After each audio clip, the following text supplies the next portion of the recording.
You're listening to the CyberWire Network, powered by N2K.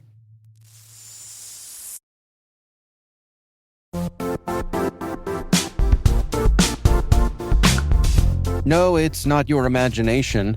Risk and regulation really are ramping up, and these days, customers expect proof of security before they'll even do business. That's where Vanta comes in. Vanta automates your compliance process and brings compliance, risk, and customer trust together on one AI-powered platform. So whether you're getting ready for a SOC 2 or managing an enterprise governance risk and compliance program, Vanta helps keep you secure and keeps your deals moving. Companies like Ramp and Ryder spend 82% less time on audits with Vanta. That means less time chasing paperwork and more time focused on growth. For me, it comes down to this. Over 10,000 companies, from startups to large enterprises, trust Vanta to help prove their security. Get started at vanta.com/cyber.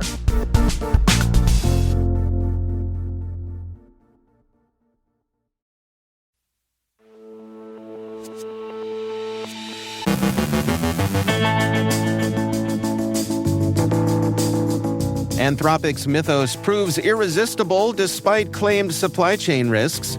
Iran claims U.S. backdoors hit its networks. New Coast Guard rules target maritime OT security. A fresh NGate Android malware variant emerges. Thousands of ActiveMQ servers face active exploitation risk. CISA adds 8 flaws to the known exploited vulnerabilities list.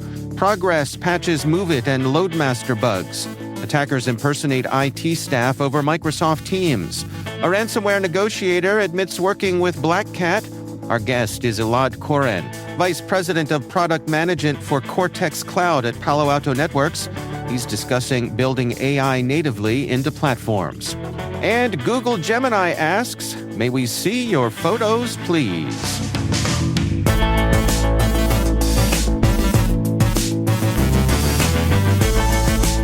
It's Tuesday, April 21st, 2026. I'm Dave Bittner, and this is your CyberWire Intel Briefing.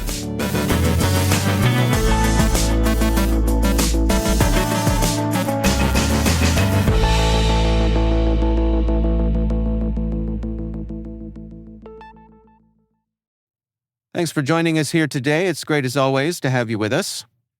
Axios reports that the U.S. National Security Agency is using Anthropic's Mythos preview model, even as the Department of Defense labels Anthropic a supply chain risk, highlighting the growing tension between AI capability and security governance. Mythos is especially strong at finding software vulnerabilities, which makes it valuable for cyber defense, but also potentially useful for offensive activity if misused. This dual-use nature reflects a broader policy challenge. Agencies may depend on advanced AI tools despite concerns about vendor trust, oversight, and strategic reliance. Anthropic's related Project Glasswing initiative aims to apply Mythos defensively with industry partners to secure critical infrastructure. The episode underscores how operational urgency is pushing governments to adopt frontier AI faster than procurement rules and risk frameworks can adapt. Elsewhere, security researcher Alexander Hanf reports that installing Anthropic's Claude Desktop on macOS automatically deployed an undocumented native messaging bridge across multiple Chromium-based browsers without user notice or consent. The manifest allows approved browser extensions to launch a local helper binary outside the browser sandbox with user-level privileges, potentially enabling access to authenticated sessions, page content, and automation features if activated. Hanf says the files were installed even for browsers not present on the system and were repeatedly reinstalled after deletion. Anthropic's documentation describes similar capabilities for its browser integration, but does not document this specific bridge behavior. The author argues the design expands attack surface and weakens browser isolation, raising concerns about transparency, consent, and supply chain trust in desktop AI integrations. Iranian media claims U.S. intelligence used hidden backdoors or botnets to disable networking equipment from vendors including Cisco, Juniper, Fortinet, and MikroTik during recent wartime disruptions, even while Iran was largely disconnected from the global internet. The allegations suggest firmware-level sabotage triggered remotely, though the outages are difficult to verify due to Iran's ongoing nationwide connectivity restrictions. Some reports instead propose compromised devices formed part of a pre-positioned botnet. Chinese state media has amplified the claims, citing them as evidence of long-standing assertions that the United States embeds surveillance capabilities in networking infrastructure. Meanwhile, monitoring group NetBlocks reports Iran's internet blockade has lasted more than 50 days, with selective access granted to favored users, underscoring the limited visibility into events on the ground. A new U.S. Coast Guard rule requiring cybersecurity controls for operational technology in ports and for large U.S.-flagged vessels is expected to significantly expand the maritime cybersecurity market amid rising geopolitical risk. Operators must appoint cybersecurity officers, conduct risk assessments, develop vessel and facility cybersecurity plans by July 2027, and comply with incident reporting and training requirements already in effect. Industry experts say the rule will help security teams justify funding, though guidance on implementation details remains limited. The Coast Guard estimates compliance will cost about $134 million annually, a large share of a maritime cybersecurity services market valued at $186 million globally in 2024. While larger firms may build internal capabilities, smaller operators may rely on outsourcing.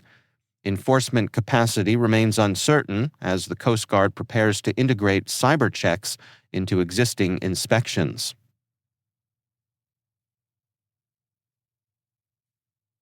Researchers at ESET identified a new NGate Android malware variant that trojanizes the legitimate HandyPay app to relay payment card NFC data and steal PINs for fraudulent ATM withdrawals and transactions. The campaign, active since November of last year, targets users in Brazil through fake lottery and counterfeit Google Play websites distributing the modified app. Researchers say the injected malicious code shows signs of possible generative AI involvement, though this remains unconfirmed. Like earlier NGate attacks using tools such as NFCgate, attackers modified HandyPay directly to reduce cost and suspicion. The malware forwards card data to attacker devices and exfiltrates PINs to a command and control server, reflecting a broader rise in NFC-enabled financial fraud. More than 6,400 Internet-exposed Apache ActiveMQ servers are vulnerable to active exploitation of a high-severity code injection flaw, according to Shadow Server. The issue, caused by improper input validation, allows authenticated attackers to execute arbitrary code and was reportedly identified with assistance from the Claude AI tool after remaining undiscovered for 13 years. Adobe patched the flaw in March, but many systems remain unpatched. CISA has ordered federal agencies to remediate the risk by April 30th. Speaking of CISA, they've added 8 vulnerabilities to the known exploited vulnerabilities catalog, including 3 affecting Cisco Catalyst SD-WAN Manager, which Cisco confirmed as exploited. The update also includes flaws in PaperCut, NGMF, JetBrains Team City, Kentico Experience, Quest Case Appliances, and Synacore Zimbra Collaboration Suite, some linked to ransomware and espionage activity. Federal agencies must remediate all 8 by April 20th. Progress Software released patches for multiple MOVEit web application firewall and LoadMaster vulnerabilities that could allow authenticated attackers to execute arbitrary commands through improperly sanitized API inputs and file uploads. The flaws affect administrative functions in Progress ADC products. Another issue enables specially crafted requests to bypass firewall protections. Progress says there are no reports of active exploitation, but urges customers to update affected systems promptly. Microsoft warns threat actors are abusing external Microsoft Teams chats to impersonate IT or help desk staff and trick employees into granting remote access to enterprise systems.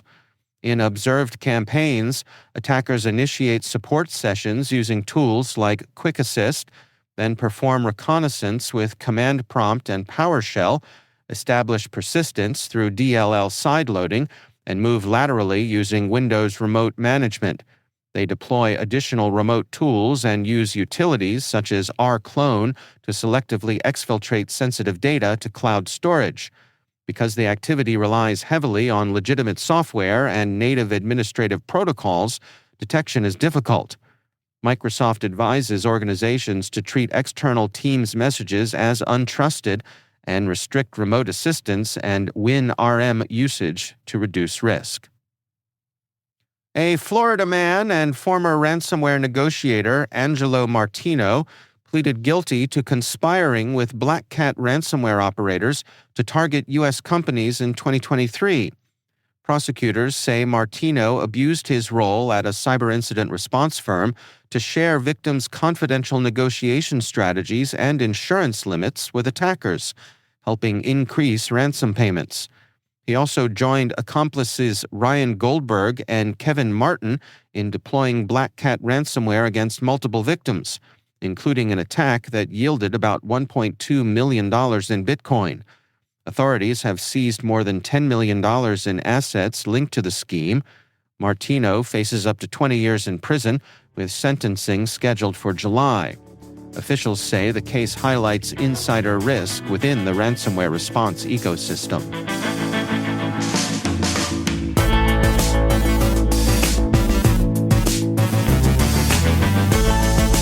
Coming up after the break, my conversation with Elad Koren from Palo Alto Networks. We're discussing building AI natively into platforms. And Google Gemini asks, may we see your photos, please?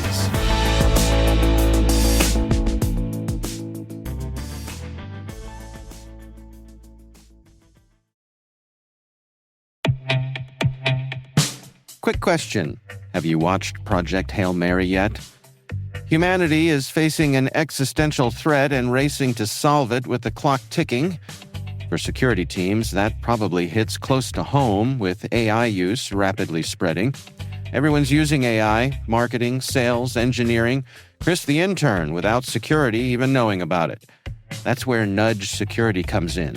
Nudge finds shadow AI apps, integrations, and agents on day one and helps you enforce policy without blocking productivity. Try it free at nudgesecurity.com/cyberwire.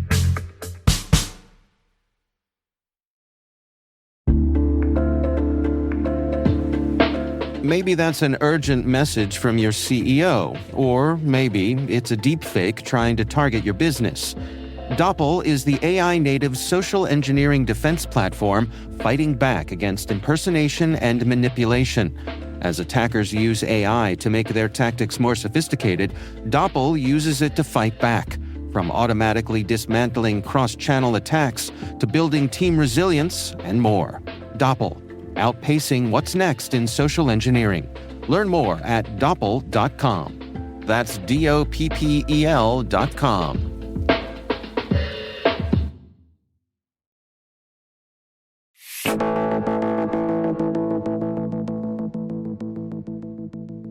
Elad Koren is Vice President for Product Management with Cortex Cloud at Palo Alto Networks. I caught up with him at the 2026 RSAC conference for this sponsored Industry Voices segment, discussing building AI natively into platforms. Yeah, I just heard a story earlier today of someone that had a very reliable system built on an agent that can trade for them, but it actually invented some tickers that never existed, right? Well, so how can you prevent something like that? You create the right guardrails and the right agents that will analyze this, and you need a system, and this is what we're building. Well, here we are at RSAC 2026, and it's my pleasure to welcome to the program Elad Koren, who is Vice President for Product Management and Cortex Cloud at Palo Alto Networks. Elad, thanks so much for joining us. Thank you for having me. Before we dig in here, how's the week going for you with the show?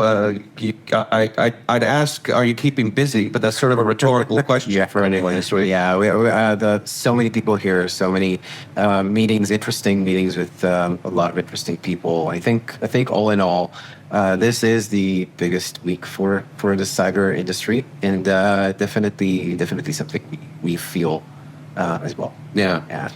I want to dig in with you on AI, which of course is the hot topic here this year. You may have noticed. Yeah.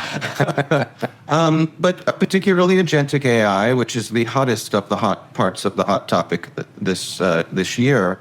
First of all, just from a really high level, how are you and your colleagues approaching this transition to the dominance of AI in the conversation?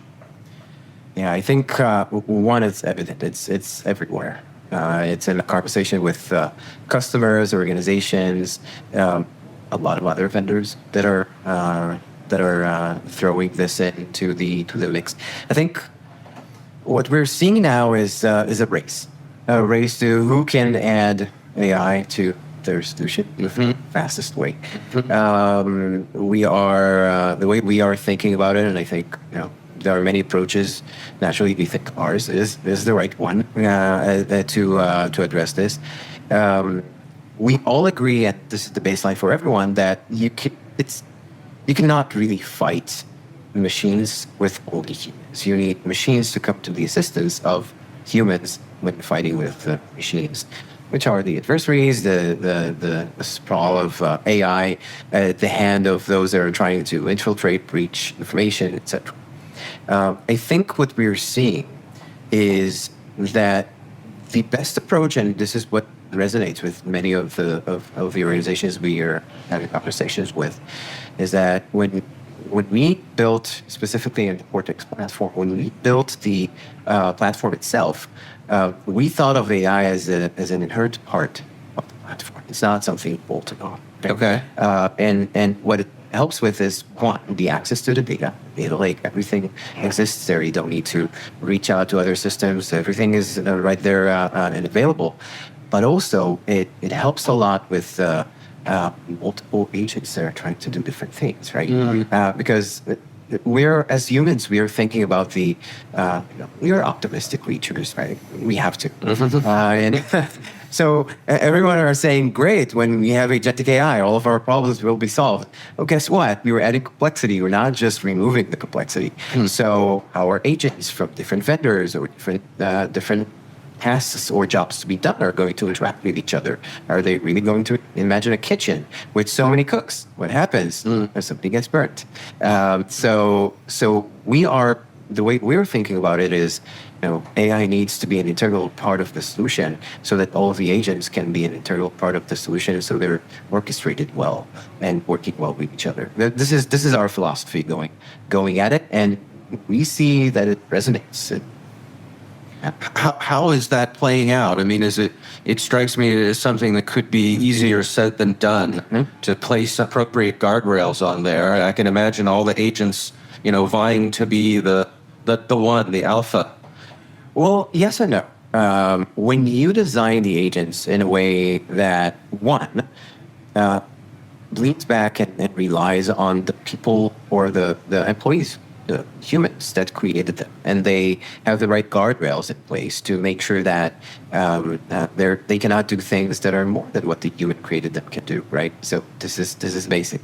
But also, they have a task. They have a potential journey that they need to take. And if you have two agents, one needs to take care of one thing and the other needs to take care of something else.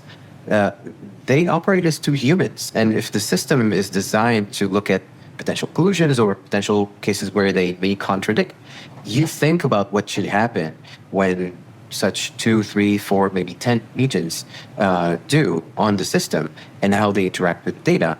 And you plan for this. If you plan for this and you design the system in such a way, then definitely solves the problem in advance. Does it remove all problems? Probably not, right? But I think this is why I like to call this time when we are in the moment, the messy middle, right? We are in the messy middle. Like, we're discovering that as we go along. If somebody says that they know how it's going to look in 3, 4, 5 years, well, either they have a crystal ball or they're lying, right? So I think we're discovering this. Yes, we are solving for those. We are as an industry solving for those specific cases. But I think generally speaking, there's a good understanding of how the fundamentals need to work.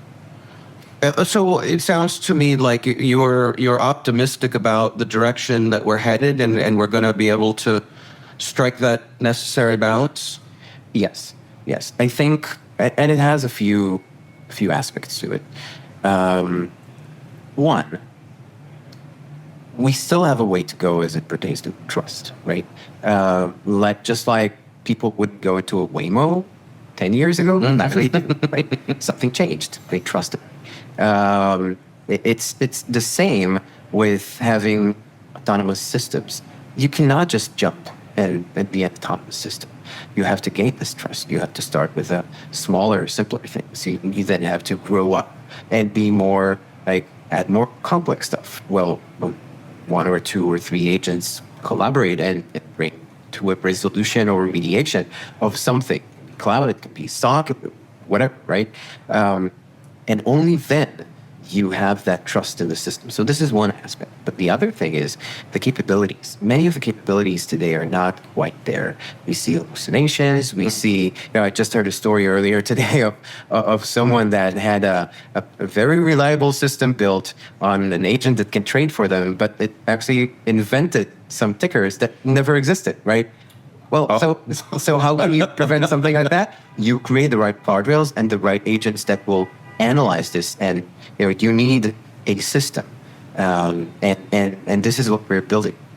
So it's trust, it's the right infrastructure, it's the right capabilities, it's the right guardrails, and when you start doing all of those, you cannot design them from the get-go perfect.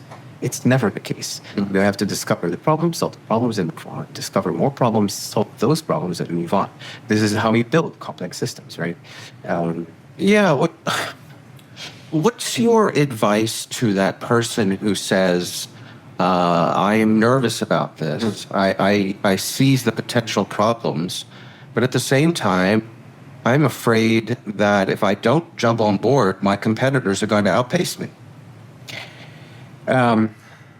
It's justified concern. However, I think the responsible thing to do is to decide on the right risk appetite.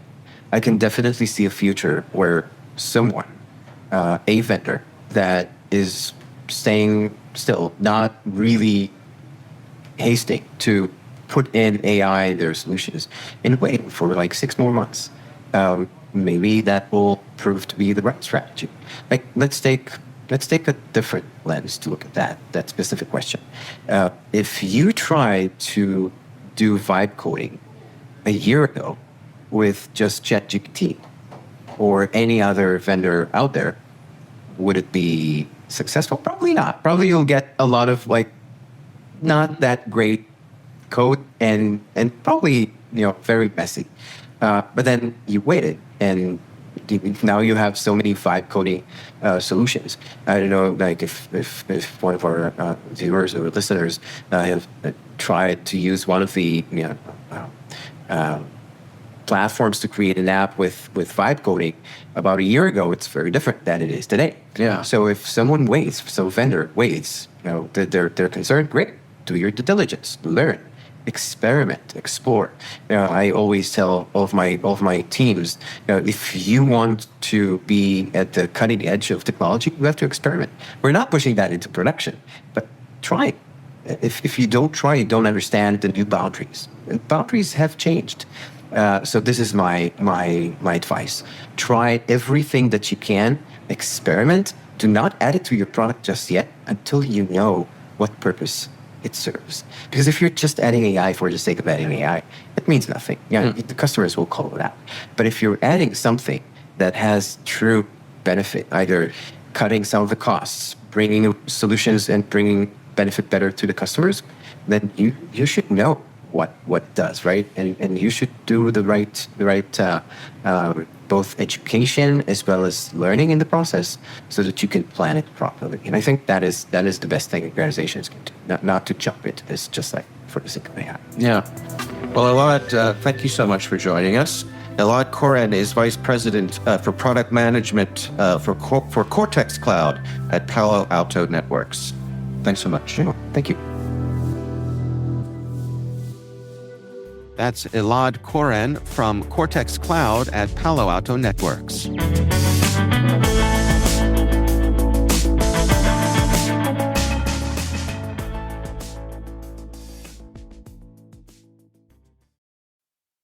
This episode is brought to you by Indeed. Stop waiting around for the perfect candidate. Instead, use Indeed sponsored jobs to find the right people with the right skills fast. It's a simple way to make sure your listing is the first candidates see. According to Indeed data, sponsored jobs have 4 times more applicants than non-sponsored jobs. So go build your dream team today with Indeed. Get a $75 sponsored job credit at Indeed.com/podcast. Terms and conditions apply. This episode is brought to you by Perfect Bistro Cat Food. Cats, this ad is for you. Has your human ever called you picky, persnickety, choosy? If so, Perfect Bistro Cat Food is for you. With ingredients like wild-caught tuna and pasture-raised lamb, tantalizing textures, and delectable flavors that meet even the most discerning cat standards. You're not picky, you're just perfectionists. Perfect Bistro, mealtime perfection for every cat. Have your human visit perfectbistro.com.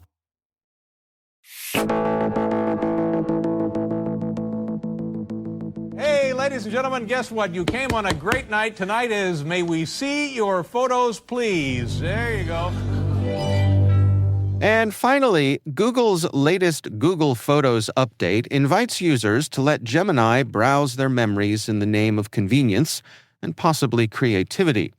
By opting in to its new personal intelligence feature, users allow the AI to scan photos of friends, family, and life events so it can generate more personalized images without needing detailed prompts.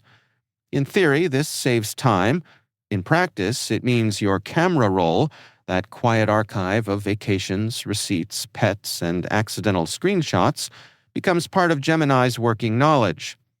Google says the system does not directly train models on private photo libraries, though limited prompt and response data may still be used to improve performance.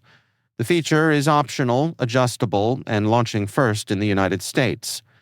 Still, it quietly reframes the trade-off. Fewer instructions for the AI, more access to your life. As always, with convenience upgrades, the fine print arrives slightly after the excitement. All right, thank you very much for playing May We See Your Photos, Please.